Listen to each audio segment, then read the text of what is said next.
પ્રાકૃત ધર્મો એ માયાજન્ય છે. કામ, ક્રોધ, લોભ, મોહ, મત્સર, સુખ, દુઃખ આ સર્વથી જે મંડિત થયેલું હોય એ પ્રાકૃત ધર્મ હોય. પણ આ બધા તત્વો તો એનાથી પર છે. પ્રભુ એનાથી પર છે. મહાપ્રભુજી એનાથી પર છે. આ પ્રાકૃત સ્વરૂપ છે. પ્રભુના પ્રધાન બે ધર્મોની વાત,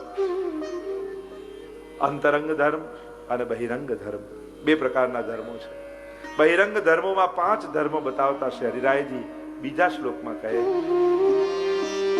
કર્તૃત્વ સર્વરૂપત્વ સર્વધારાત્વ મુખ્યતા વ્યાપકત્વ વિરુદ્ધાત્મા ધર્માદ્યા શ્રુતિરૂપિતા. કર્તૃત્વ સર્વરૂપત્વ સર્વધારાત્વ મુખ્યતા વ્યાપકત્વ વિરુદ્ધાત્મા ધર્માદ્યા શ્રુતિરૂપિતા. બહિરંગ પ્રભુના 5 ધર્મોને અહીંયા હરિરાયજી સમજાવે. ત્યાં પ્રભુ છે કેવા, પ્રભુનું મહાત્મ્ય, પ્રભુની ભીતર વિરાજતા ધર્મ, આપણા સેવનીય પ્રભુ એનું મહાત્મ્ય કેવું છે. તો બહિરંગ ધર્મો પ્રભુમાં 5 વિરાજે છે. પહેલું કહ્યું કર્તૃત્વ એટલે કર્તાપણું. બીજું સર્વરૂપત્વ, સર્વરૂપપણું, સર્વધારણપણું, વ્યાપકપણું અને વિરુદ્ધ ધર્માશ્રયપણું. આ 5 ધર્મો પ્રભુમાં બિરાજે છે જે વેદે કહેલા છે. વેદ છેલ્લું પ્રમાણ, મુખ્ય પ્રમાણ કહેવાય અને વેદમાં પ્રભુના આટલા ધર્મો કહ્યા છે. પહેલું કર્તાપણું, કર્તૃત્વપણું. આખા જગતના કર્તા પ્રભુ છે. આ જે કાંઈ પણ થઈ રહ્યું છે એ મુખ્ય કર્તા પ્રભુ છે. તો કરતા એટલે પછી તો આપણને એમ લાગે તો હું પાપ કરું તો ભગવાન નથી કરાવતા કે ના. તો કારમાં બેટરીની જેમ, એન્જિનની જેમ છે. એન્જિનથી કાર ચાલે પણ સ્ટેરિંગ તો માણસના હાથમાં જ ભગવાન આપે. જોવાની શક્તિ, બોલવાની શક્તિ, સાંભળવાની શક્તિ, જીવવાની શક્તિ, આ શક્તિરૂપ પ્રભુ છે. પણ શું જોવું ને શું ન જોવું એ વિવેક અને એના પરિણામ માણસ ઉપર હોય છે. શું સાંભળવું ને શું ન સાંભળવું એ કર્મ માણસ ઉપર હોય છે, એના ફલને આધીને હોય છે. ક્યાં જવું ને ક્યાં ન ચાલવું એ માણસ ઉપર હોય. ચાલવાની શક્તિ પરમાત્મા. તો આ સમગ્ર જગતના કર્તા પ્રભુ છે, રચયતા પ્રભુ છે. પોતાના આનંદને પ્રગટ કરવા માટે ભગવાન સૃષ્ટિનું સર્જન કરે છે, પોતાનામાંથી સર્જન કરે છે. આ છે કર્તૃત્વ. બીજું છે સર્વરૂપપણું. આ જડ ચેતન જે કંઈ પણ પદાર્થો દેખાય છે જગતમાં એ રૂપ નામના ભેદથી ભગવાન જ વિલસી રહ્યા છે. નમો ભગવતે તસ્મૈ કૃષ્ણાય અદ્ભુત કર્મણે રૂપ નામ વિભેદેન જગત ક્રીડતી યો યતઃ. શાસ્ત્રાર્થ પ્રકરણનું આ મંગલાચરણ મહાપ્રભુજીએ કર્યું છે. રૂપ નામના ભેદથી શ્રી ઠાકોરજી જ આ સમગ્ર લીલા કરી રહ્યા છે. આ જે કંઈ પણ દેખાય છે, જે કંઈ પણ થઈ રહ્યું છે, બ્રહ્મ સિવાય અહીંયા બીજું કંઈ છે જ નહીં. સર્વત્ર એ જ વ્યાપી રહે. આ હું અને મારો અહંકાર, આ જ્યારે વિચાર આવે ત્યારે જીવનું કરતાપણું થઈ જાય. કરાવનારો એ જ છે, એ જ ચલાવી રહ્યો છે એવી શ્રદ્ધા બેસે ને અને અહંકાર ઓગળી જાય તો પછી કર્મ બંધન પણ લાગતા નથી. માણસની હોશિયારી એ છે કે સારું કરે તો મેં કર્યું, ખરાબ થયું તો કે ભગવાને કરાવડાવ્યું, ત્યારે તત્વજ્ઞાન જાગી જાય. ખરાબ થાય ને ત્યારે એને ભગવાન કરાવનારા છે એવું યાદ આવે અને સારું થાય તો હું કરનારું છું એવું યાદ આવે. આવો ભેદ આવે એટલે એમાં ભાર આવી જાય, એમાં કર્મ બંધન લાગી જાય. યા એક જ બુદ્ધિ રાખો, બધું એ કરાવનારો છે ને એ કરાવનારો છે તો દુઃખી થનારો પણ હું નથી એ જ છે. પછી તો એવું જ્ઞાન થઈ જાય, પછી દુઃખે ન રહે. પણ દુઃખ આપનારો એ ને દુઃખી થનારો હું, આ બે ભેદ બુદ્ધિ આવી એટલે દુઃખ લાગે છે. આખું જ્ઞાન માર્ગમાં આદિમાં જયારે ચર્ચા કરવામાં આવે ત્યારે આવી ચર્ચા થાય. તેમ આ બધે ભગવાન છે તો આ ગાદલામાં ભગવાન છે કે નહીં, આ ગાદીમાં તો હું ભગવાન પર બેસું મને પાપ ના લાગે? બધે ભગવાન હોય તો આ ચાદરમાં ભગવાન છે કે નહીં? કણકણમાં ઈશ્વર છે તો આ ચાદરમાં છે કે નહીં? હા કે ના? બોલો તો ખરા. છે ને કે ના? છે તો એની પર હું બેસી જાઉં, ભગવાન બેઠો, પાપ મને ના લાગે? તો કે બધે ભગવાન હોય તો જો ચાદરમાં ભગવાન હોય તો મારામાં ભગવાન નથી, તો ભગવાન પર ભગવાન બેસે તો શેનું પાપ? તમે કહો છો કણકણમાં ઈશ્વર છે, બધામાં જ ઈશ્વર છે, તો મારામાં પછી ભગવાન જ જોવું જોઈએ. તો ભગવાન સિવાય જ કઈ નથી, તો પાપ અને પુણ્ય રહ્યા જ ક્યાં? તો પાપ એ ભગવાન ને પુણ્ય ભગવાન, ભગવાન સિવાય જ કઈ ના હોય. રામકૃષ્ણ પરમહંસ ને પ્રસંગ કહેતા હોય છે એના જીવનનું કે એકવાર એક શિષ્ય એમની પાસે આવ્યો અને કહેવા લાગે, ગુરુદેવ કઈ ઉપદેશ આપો ને. તો એમણે ઉપદેશ આપ્યો કે બધે ભગવાન છે એવું જો. અને વાત કાંઠ બાંધી લીધી એમણે. નીકળ્યો આશ્રમની બહાર, એટલામાં એક ગાંડો હાથી સામેથી આવતો અને એના ગુરુના વચનો યાદ આવ્યા કે બધે ભગવાન, મારામાંય ભગવાન ને હાથીમાંય ભગવાન, થઈ જવા દે ભગવાનથી ભગવાનનો મેળાપ. પેલો ઉપર મહાવત બેઠો બેઠો ક્યારે ખસી જા, મારી નાખશે, ગાંડો થઈ ગયો છે, હટી જા. મારા ગુરુએ કહ્યું બધે ભગવાન જોવા. અને જ્યાં હાથી પાસે ગયો એક થપાટ મારી સીધો હોસ્પિટલના ખાટલામાં. અને પેલો બેઠો બેઠો લાલ પીળો થાય કે આ ખોટા ખોટા ઉપદેશો આપીને મરાવી નાખશે, એકવાર ઠીક થવા દે પછી જોઉં છું ગુરુને. જ્યાં થોડું ઠીક થયું સીધો આશ્રમમાં પહોંચી ગયો, કહેવા લાગ્યો, અરે ગુરુદેવ કેવા ખોટા ખોટા ઉપદેશો આપો છો? થયું શું? આપે ઉપદેશ આપ્યો બધામાં ભગવાન જોવા, અને મેં તો માની લીધું. હું આશ્રમની બહાર ગયો અને સામે હાથી આવતો હતો, ગાંડો થયેલો. પેલો ભાવત તો કહેતો હતો હટી જા હટી જા, પણ મેં આપની વાત માની કે બધે ભગવાન, હાથીમાંય ભગવાન, મારામાંય ભગવાન. અને જ્યાં એની પાસે ગયો મારી આ દશા કરી. આવા ખોટા ઉપદેશો કેમ આપો છો? ત્યારે ગુરુએ કહ્યું, મેં કહ્યું હતું બધામાં ભગવાન જો. તે હાથીમાં ભગવાન જોયો પણ મહાવતમાં ભગવાન ન જોયો કે કહેતો હતો હટી જા હટી જા હટી જા. એમાં તને ભગવાન ન દેખાયા કે તને સમજાવતા હતા, તને ચેતાવતા હતા કે હટી જા, મારી નાખશે? આ અડધા ઉપદેશ લીધો ને એટલે આવું થયું. રૂપ નામ વિભેદેન જગત ક્રીડતી યોયતઃ. આ રૂપ નામના ભેદથી જે પણ ક્રીડા થઈ રહી છે એ પ્રભુનું સર્વ રૂપ ધારત્વ છે, પ્રભુ જ છે. ત્રીજું ધર્મ ભગવાનનું કહ્યું, સર્વાધાર પણ, સર્વનો આધાર, સૌના પાલન કરતા, પોષણ કરનારા એ પ્રભુ છે. સર્વ સૃષ્ટિ એમના આધાર પર ટકી છે. આપણા બધાનું ચલાવનારા, જગત સંસાર ચલાવનારા પ્રભુ જ છે. આપણે એમ થાય કે આવું થશે તો સૃષ્ટિનો નાશ થઈ જશે, આવું થઈ જશે સૃષ્ટિનો નાશ થઈ. જ્યાં સુધી પ્રભુની ઈચ્છા ને ત્યાં સુધી કંઈ થવાનું નથી. ઘણા લોકો ઘરે કે અમે નહીં રહીએ ને ત્યારે ખબર પડશે ઘર કેમ ચાલે છે. એ બધા જતા રહે ને ઘર ચાલતું રહે છે. કોઈ નાથી કઈ અટકતું નથી. ચલાવનારા પ્રભુ છે, પાલન કરનારા પ્રભુ છે. આટલા સ્ત્રી, આટલા પુરુષો, આવું કેવું બેલેન્સ દુનિયાનું બનેલું રહે છે, કેવું બેલેન્સ બન્યું. આ બધું કરાવનારા પ્રભુ છે. એ જ બધું સાચવી રાખે છે, એ જ બધું ચલાવતો રહે છે.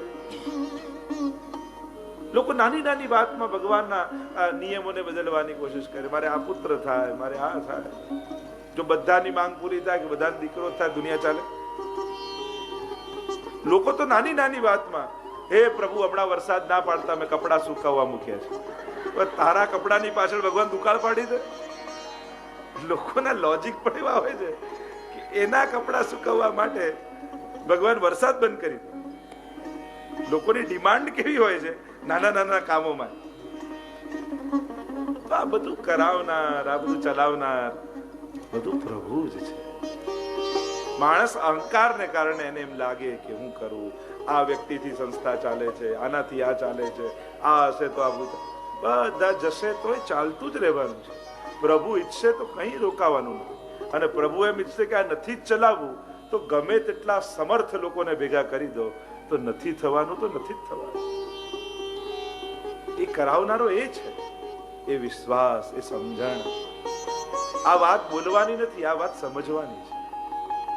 આપણે બોલીએ છીએ બહુ આ વાત, ઠાકોરજીની ઈચ્છાથી થશે. આ સમજણ છે જીવનની. આ સમજણ પેદા થાય ને તો સુખ દુઃખથી માણસ પર હટી જાય, ચિંતાઓથી મુક્ત થઈ જાય. દરેક વ્યક્તિ પોતાના ભાગ્ય લખાવીને લાવ્યા છે, પોતાના કર્મો લઈને આવ્યા છે, એ એનું કરી જ લેવાના. આપણને એમ લાગે કે આ બાળકોનું હું નહીં કરું તો નહીં ચાલતા, આમને હું નહીં ગોઠવી આપું તો નહીં ગોઠવાય. એ બધું એનું લઈને જ આવ્યો છે, એ કરવાનો જ છે, એનું થવાનું જ છે બધું. આપણો અહંકાર ને આપણી મમત્વ એમ લાગે કે હું આનું બધું નહીં ગોઠવી આપું તો નહીં થાય.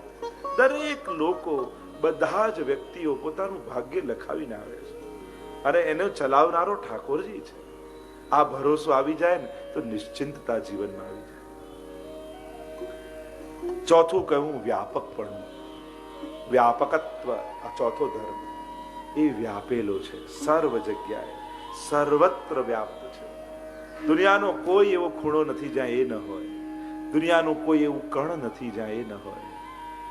છુપાઈને આપેલી રોટલી પણ એ જુએ છે, છુપાઈને લીધેલી રોટલી પણ એ જુએ છે. એ તો કણકણમાં વ્યાપેલું, અને એને તમને જોવા માટે કોઈ આંખો લાવવાની જરૂર નથી. એ તમારી આંખે જ તમને જોઈ લે છે. એને કોઈ બીજા વ્યક્તિને ઊભા કરવાની જરૂર નથી. આપણને લાગે બીજો કોઈ જુએ ને તો આપણને જોયા કહેવાય. અરે પ્રભુ તો આપણી આંખે આપણને જુએ છે, આપણા કાને આપણને સાંભળી લે છે. એને ક્યાં બીજી કોઈ ઇન્દ્રિયો લાવવાની જરૂર છે? એ તો આપણી ભીતર આત્મા રૂપે બિરાજેલો જ છે. એટલે એને કોઈ બીજા આંખોની, કાનની, પગની, હાથોની જરૂર નથી. એને કંઈક કરાવવું હોય ને તો આપણા હાથનો ઉપયોગ કરીને પુણ્ય કરાવી. આપણને પુણ્ય કરાવવા માટે એને કોઈને હાથની જરૂર નથી. એને કંઈક સારી જગ્યાએ લઈ જવાય તો આપણા જ પગનો ઉપયોગ કરીને આપણને લઈ જાય. તો પ્રભુ તો છે. હરિ વ્યાપક સર્વત્ર સમાના, પ્રેમ તે પ્રગટ હોઈ મેં જાણે. તો વ્યાપક છે.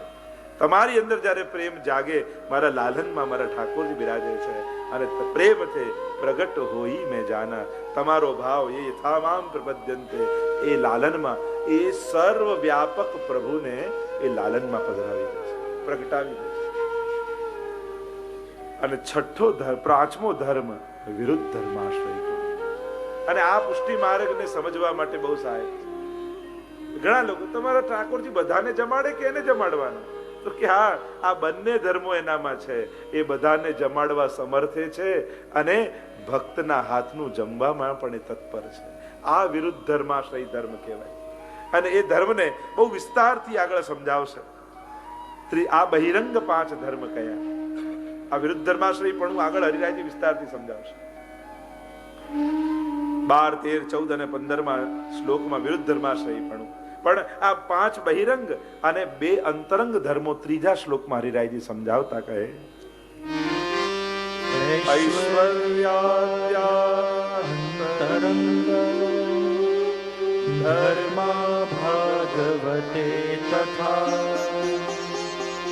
તે અપી સ્વરૂપ ભેદેન મર્યાદા પુષ્ટિ ભેદતઃ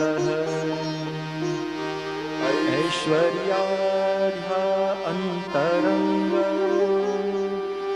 ધર્મા ભાગવતે તથા તે અપી સ્વરૂપ ભેદેન મર્યાદા પુષ્ટિ ભેદતઃ. મેં ગઈકાલે જ કહ્યું હતું, પુષ્ટિ માર્ગના 3 શબ્દોને સદાય યાદ રાખવા: સૌંદર્ય, ઐશ્વર્ય અને માધુર્ય. સૌંદર્યમાં શ્રી વલ્લભ, ઐશ્વર્યમાં શ્રી યમુનાજી, માધુર્યમાં શ્રી પ્રભુ. પણ અહીંયા 2 ભેદની વાત કરી છે. ઐશ્વર્ય આદ્યા આદિ એટલે કે ઐશ્વર્ય અને માધુર્ય, આ પ્રભુના અંતરંગ ધર્મો ભાગવત આદિમાં કયા છે. તે અપી સ્વરૂપ ભેદેન, અને સ્વરૂપ ભેદથી તે મર્યાદા અને પુષ્ટિ આમ 2 પ્રકારના છે. તો પ્રભુમાં રહેલો ઐશ્વર્ય ધર્મ એ મર્યાદા અને માધુર્ય ધર્મ એ પુષ્ટિ. ઐશ્વર્ય, વીર્ય, યશસ્વી, જ્ઞાન, વૈરાગ્ય આ મર્યાદા ધર્મો છે, અને માધુર્ય ધર્મ એ પ્રભુનું પુષ્ટિ ધર્મ છે. રસો વૈશ, રસરૂપ પરમાત્મા એક જ્ઞાન પરક પ્રભુ છે, જ્ઞાન સ્વરૂપ પરમાત્મા, અને બીજા છે રસ સ્વરૂપ પરમાત્મા. આ બંનેની વાત વેદમાં છે. જ્ઞાન રૂપ પરમાત્માનો અનુભવનો આખો એક પ્રકાર છે જ્ઞાન માર્ગમાં, અને રસ સ્વરૂપ પરમાત્માના અનુભવનો રસ શાસ્ત્ર પ્રમાણે પ્રકાર છે. જેમાં પુષ્ટિ માર્ગમાં જે રસરૂપ પરમાત્માના અનુભવનો પ્રકાર બતાવવામાં આવ્યો છે, આપણે રસમાર્ગ દ્વારા રસરૂપ પ્રભુનો અનુભવ કરવાનો આ પુષ્ટિ માર્ગમાં પ્રકાર છે. એમાં વિભાવ, અનુભાવ, સંચારી ભાવ, ઉદ્દીપન વિભાવ, આલંબન વિભાવ આદિ વિભાવ, આ બધા દ્વારા ભગવદ રસ કઈ રીતે નિશ્ચિત થાય અને ભક્તમાં કઈ રીતે પ્રવેશ, એનો આખો પ્રકાર છે. એની ચર્ચા હમણાં વિસ્તારથી નથી કરતો. તો આ બે ધર્મ, ઐશ્વર્ય અને માધુર્ય, 12, 13, 14 અને 15 આ શ્લોકમાં 12 પ્રકારના પ્રભુના વિરુદ્ધ ધર્માશ્રય ધર્મનું નિરૂપણ કર્યું છે. કે પુષ્ટિ પુરુષોત્તમને તમારે સમજવા છે તો આ વિરુદ્ધ ધર્માશ્રય ધર્મ તમારે સમજવો પડશે. અને વિરુદ્ધ ધર્માશ્રય ધર્મ આટલા શ્લોકોમાં સમજાવ્યા હરિરાયજીએ. પ્રભુ કેવા છે? તો મુગ્ધ બાલક છે, છતાંય રસિક શિરોમણી કુમાર પણ છે. વિરુદ્ધ ધર્માશ્રય પણ એટલે એક જ ક્ષણે આ બંને ધર્મો ભગવાનના વિરાજે છે. એ જ ક્ષણે બંને છે. બાલક પણ છે વ્રજમાં અને એ જ ક્ષણે કિશોર પણ છે. પલ્લામાં ઝૂલતા પ્રભુ પ્રેંક પર્યંક શયનમ, ત્યાં કહ્યું દરેક ભાવના ગોપીજનો દર્શન કરવા આવે એટલે જે બાલ ભાવથી આવ્યા હોય એને એ ક્ષણે બાલક પણ દેખાય, અને કિશોર ભાવથી આવ્યા હોય એને એ જ ક્ષણે પ્રભુ કિશોર પણ દેખાય. સુરદાસજી પણ કહે કે વો બલ કહા ગયો જો હિરણાક્ષ માર્યો. ઠાકોરજી ઘૂંટણીએ ચાલતા ચાલતા ચાલતા નંદાલયના ઉંબરાને ઓળંગવા ગયા અને ઉંબરાની બહાર બે હાથ કાઢ્યા, પગ બહાર પાછળ રહી ગયા, હાથ બહાર, અને આમ ઘૂંટણીએ ઉભા રહી ગયા. હવે પ્રભુ પગ ઊંચા કરીને ઉમરો ઓળંગી શકતા નથી અને હાથ પાછા લાવીને પાછા આવી શકતા, એવા ફસાઈ ગયા. ત્યારે સુરદાસજી દર્શન કરતા બોલ્યા, વો બલ કહા ગયો જો હિરણાક્ષ માર્યો. પ્રભુ આવા અબુધા ઉમરો ઓળંગી શકતા નથી, અને ભાગવતજીમાં તો અમે કથા સાંભળીએ છીએ આપે હિરણાક્ષને માર્યો, તો એ તાકાત આપની ક્યાં ગઈ? આ વિરુદ્ધ ધર્માશ્રયતા છે. ગરમ દૂધ હોય ને તો પીવત દૂધ શીરા, એને ફૂંક મારી મારીને પીએ અને એક બાજુ દાવાનળ અગ્નિનું સીધું પાન કરી જાય. આ એક જ ક્ષણે બંને ધર્મો પ્રભુમાં બિરાજે છે. આ પુષ્ટિ પુરુષોત્તમ આવા આપણા છે. તો મુગ્ધ બાલક પણ છે ને એ જ ક્ષણે રસિક શિરોમણી કિશોર પણ છે. અને એટલે આપણે ત્યાં બંને ભાવની સેવા ચાલે. નિકુંજનો ભાવ કરીએ અને એ જ ક્ષણે બાલ ભાવ પણ કરીએ. એક કીર્તન તમે યશોદાજીના ઘરનું ગાઓ અને બીજું કીર્તન તમે સ્વામીજીનું ગાઓ છો. તમે જોજો કીર્તન સાહિત્યના પ્રસંગોમાં તમે જોજો,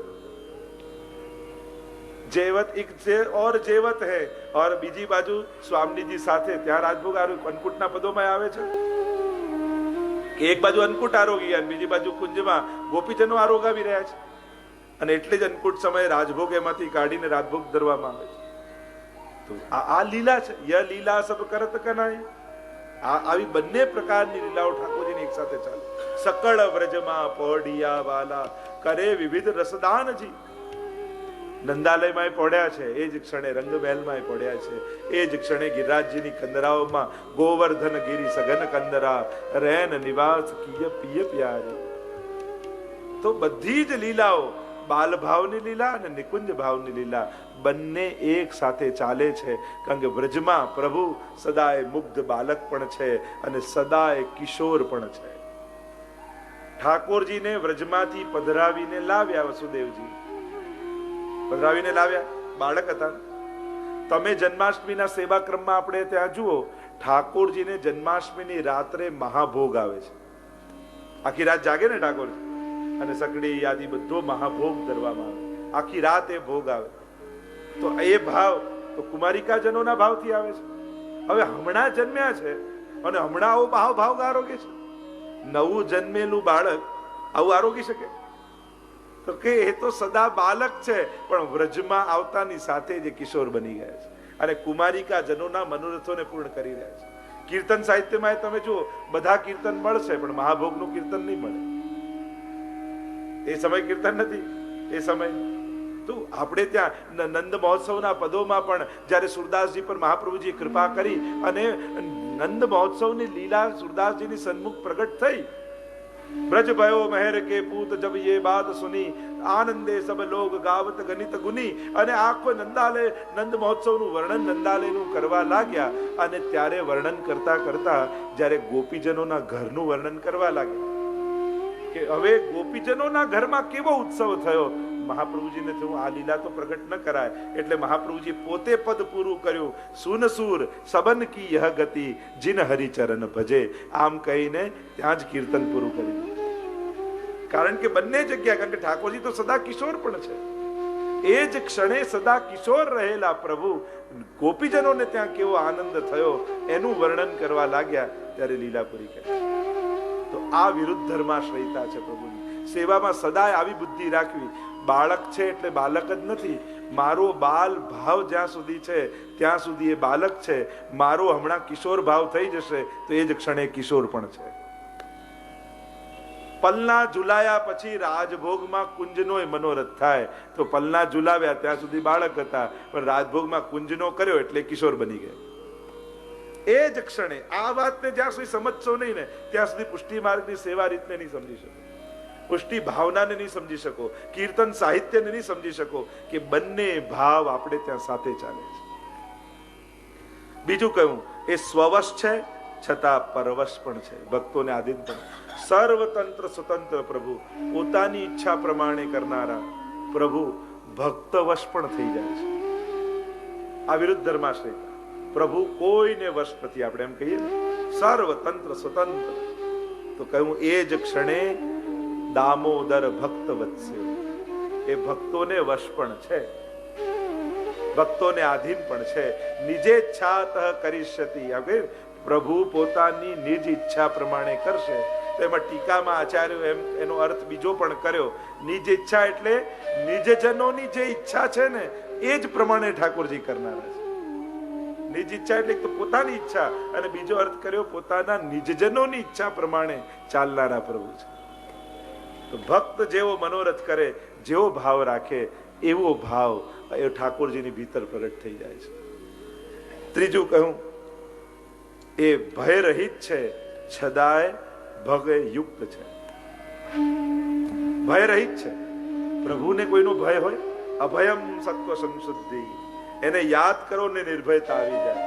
એવા પ્રભુને કોઈનો ભય નથી, છતાંય ભયયુક્ત છે. યશોદાજી આમ લાકડી બતાવે ઠાકોરજી આમ ડરી. ભક્તથી ડરનારા પણ ઠાકોરજી છે. ભક્તને ખોટું ન લાગે ને એનો ભય ભગવાનને પણ લાગે છે. મારો ભક્ત મારાથી નારાજ ન થઈ જાય, મારા ભક્તને દુઃખ ન થઈ જાય, એના મનોરથો મનમાં ન રહી જાય, એનો ભય ઠાકોરજીને સદાય છે. આ વિરુદ્ધ ધર્માશ્રય પણ. ચોથું કહ્યું એ સાપેક્ષ છે અને નિરપેક્ષ પણ છે. પાંચમું કહ્યું એ ચતુર છે અને મહામુગ્ધ પણ છે. એ ચતુર પણ છે. સ્વયં નંદ બાબાને પૂછે છે અરે આ ઇન્દ્ર કોણ છે? એવા મુગ્ધ બનીને કે જાણે ઇન્દ્રને ઓળખતા ના હોય, પોતે જ બનાવ્યા છે દેવતાઓ. અને એ જ સમયે પ્રભુ કર્મનો ઉપદેશ પણ આપે છે. કર્મણા જાય તે જંતુ કર્મણૈવ વિલીયતે, પોતે જ્ઞાનનો ઉપદેશ પણ આપે છે. એ જ ક્ષણે ચતુર પણ થઈ જાય. પોતે વેણું વગાડી ગોપીઓને બોલાવે અને પાછા મુગ્ધ બનીને કે શા માટે આવ્યા છો, જાણે અજાણ ના હોય, જાણે એમને કઈ ખબર જ ન હોય એવા મુગ્ધ બનીને પૂછે સ્વાગતમ બો મહાભાગા પ્રિયમ કિમ કરવાણી વ્રજસ્યા નામયમ કશ્ચિત ભૃતાગમન, કેમ આવ્યા છો? અડધી રાતના અવાતું હશે, પાછા ધર્મનો ઉપદેશ આપવા લાગે. આવા મુગ્ધ પણ છે અને ચતુર પણ છે. બોલત હે તુતરાય 7 બરસ કો સાંભળો. અને એ જ પ્રભુ ગીતાજીનો ઉપદેશ આપતા હોય ત્યારે વિભુદેશ્વર થઈ જાય, બુદ્ધિમાનોના ઈશ્વર બની જાય એવા પ્રભુ. આ વિરુદ્ધ ધર્માશ્રય પણ પ્રભુમાં બિરાજે છે. એ ચતુર છે અને મહામુગ્ધ છે, એ સર્વજ્ઞ છે, એ અગ્ન છે. ઘટઘટની જાણનારો પ્રભુ ભક્ત આગળ અગ્ન બની જાય, અજ્ઞાની બની જાય. હું તો કઈ જાણતો નથી, તું ધર તો હું આરોગું, તું સમજાવ તો હું સમજુ, એવા અગ્ન પ્રભુ બની જાય. આ વિરુદ્ધ ધર્મ આત્મારામ છે અને છતાંય ગોપી પરિવર્તી વર્ધન છે, ગોપીરતી વર્ધન છે. પૂર્ણ કામ છે અને કામાર્થ છે. દીન છે અને દીન અદીન છે અને દીન ભાષણ પણ કરનારા છે. સ્વપ્રકાશ છે છતાં અપ્રકાશ છે. બહિષ્ઠ છે અને અંતહિષ્ઠ પણ છે. પરતંત્ર છે અને સ્વતંત્ર છે. સમર્થ છે છતાં અસમર્થ પણ છે. આવી વિલક્ષણતા પ્રભુમાં છે. સર્વ સમર્થ પ્રભુ છે અને છતાં અસમર્થ પણ બની જાય છે. અરે મૈયા તું મને આપ તો હું આરોગું, હું ક્યાંથી લાવું? આવા અસમર્થ પ્રભુ બની જાય.